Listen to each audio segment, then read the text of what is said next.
Kadangi konferencija buvo jubiliejinė 10-oji, tai lūkesčiai buvo labai dideli. Stengiamės padaryti pačią geriausią iš iki šiol buvusių Lūžio taško konferencijų. Surinkome iš visų prieš tai buvusių renginių geriausius elementus, juos sudėjome į vieną ir, manau, padarėme iš tiesų puikų Lūžio tašką, jubiliejinį.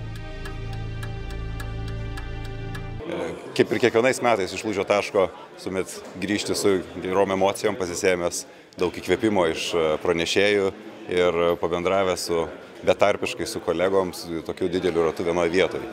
Ir šiemet irgi, nors ir buvo akcentuojamos mums geopolitinės rizikos ir daug kalbėta apie grėsmės, bet manau, ta irgi tema buvo iš abiejų pusių labai racionaliai, protingai apsvarstyta ne tik tai salėse, bet ir koridoriuose, kas yra didžioji Lūžio taško vertybė, kad koridoriuose vyksta turbūt dar daugiau bendravimo nei salėje. Tai yra aplinka, kur renkasi jauni, energingi, išradingi, šviesus, linksmi ir draugiški žmonės. Be jokios abejonės, mes norime būti to būrio dalimi ir juos kviesti jau kaip šeimininkai.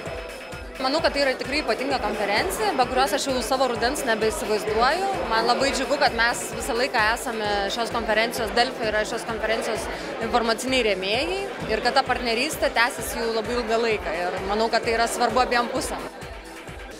Šiais metais Lūžio taške dalyvavo 450 žmonių.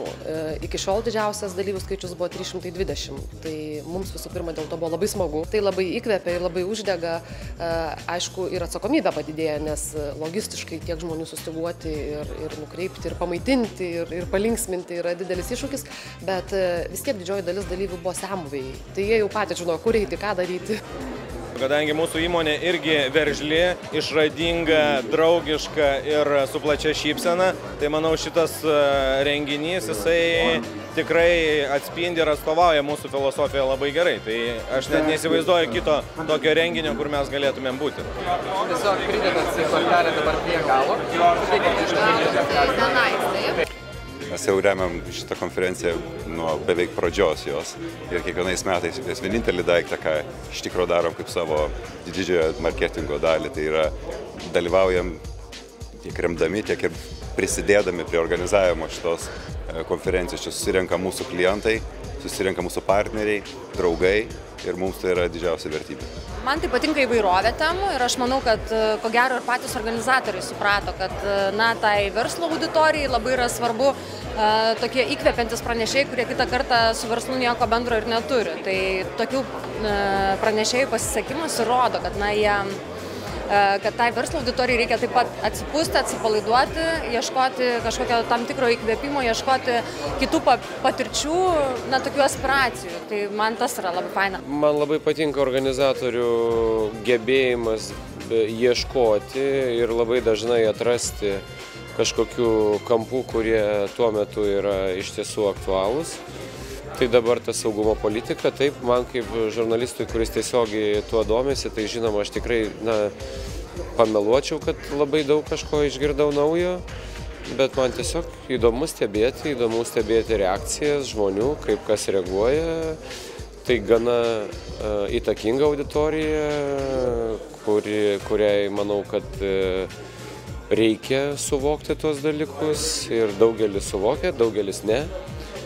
Tai po šitos konferencijos daugiau bus suvokiančių, tai tas irgi yra gerai. Lūžio taško pranešimai tai yra svarbus turinys Delfi skaitytojams, nes čia dažnai nuskamba naujovės kažkokios, čia atvažiuoja ekspertai iš užsienio, kurie pasisako kartais netgi ir visai valstybei svarbiais klausimais, padaro kažkokių ekonomikos įžvalgų,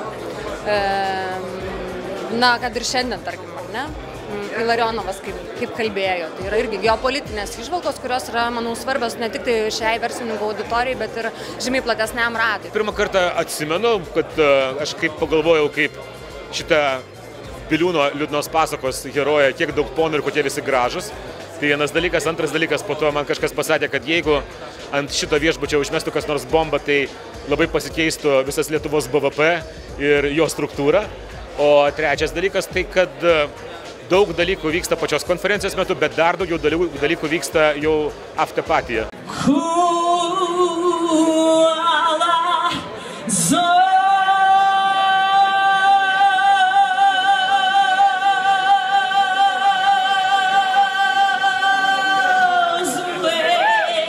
Turi būti kažkokia vieta, kur visi galėtų susitikti bent kartą per metus, aptarti tai, ko nesugeba Vilniuje ir tą dieną nesimatuoti raumenimis, nesimatuoti pelno ir nuostolio ataskaitomis, o tiesiog pabūti kartu ir pasilinksminti. Pasiruošę, tai važiuoja.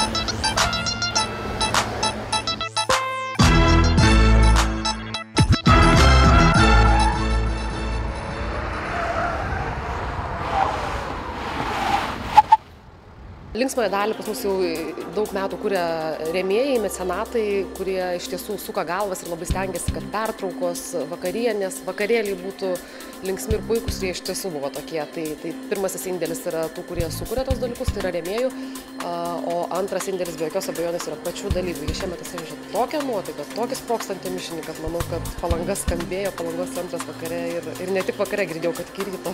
What happens in Lūžio taškas stays in Lūžio taškas, kad negalima šitą išnešti ir pasakoti.